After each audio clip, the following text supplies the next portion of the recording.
Assalamualaikum warahmatullahi wabarakatuh. Nama saya Fitri Aulina Usman Lubis dari kelas 11 NIA 2. Di sini saya akan menjelaskan sedikit tentang Kerajaan Mughal. Kerajaan Mughal didirikan oleh Zahiruddin Muhammad Babur yang lahir pada tanggal 24 Februari 1483 Masehi. Ayahnya yang bernama Umar Shah Mirza, keturunan kelima Timur Leng, seorang Amir Fargana. Sedangkan ibunya adalah seorang putri keturunan langsung Jakutai Putri Genghis Khan. Dia meninggalkan sebuah kerajaan yang meliputi Badakhshan, Afghanistan, Punjab, Delhi, Utara Bahihar, dan wilayah-wilayah yang membentang ke selatan hingga garis pertahanan yang ditandai dengan benteng-benteng Biana, Ranthambore, Gwalior, dan Mandaree. Dia meninggal dunia pada tanggal 26 Desember dan digantikan oleh anaknya yang bernama Humayun. Pengganti Humayun adalah putranya yang bernama Akbar. Akbar juga menerapkan politik sulahul ataupun toleransi universal. Di dalam masalah agama, ia juga mempunyai pandangan liberal dan ingin mempersatukan semua agama dalam satu agama yang disebut dengan din ilahi.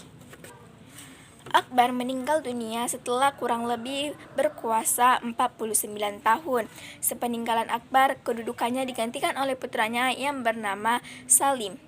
Pada tahun 1627 Masehi, Jahangir meninggal dunia setelah lama menderita penyakit dan digantikan oleh putranya yang bernama Khurram yang bergelar Shah Jahan.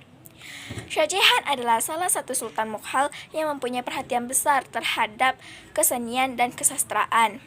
Pada bulan September 1657 Masehi, Shah Jahan mengalami jatuh sakit. Setelah itu, kerajaan Mughal mengalami kemunduran sampai akhirnya hancur pada tahun 1858 Masehi. Di antara kemajuan-kemajuan yang dicapai pada masa Mughal adalah yang pertama, di bidang politik.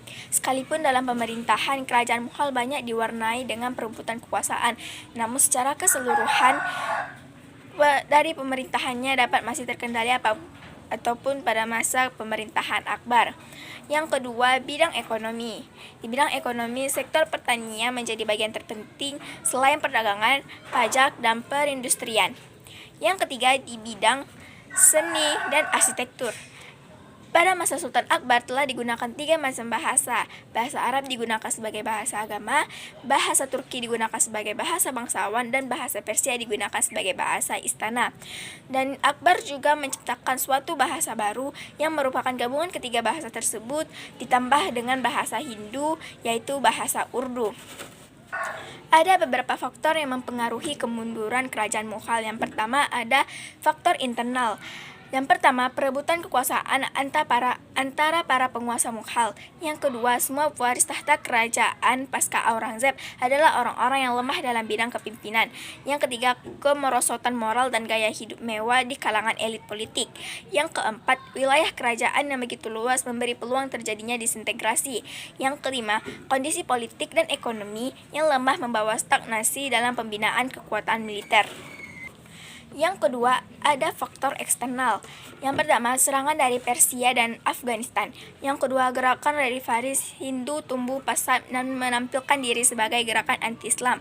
Yang ketiga, pukulan hebat dari Inggris terhadap kerajaan Mughal yang sedang sempoyongan. Dengan demikian berakhirlah kekuasaan dinasti Mughal di India. Selanjutnya India berada di bawah kekuasaan kolonial Inggris.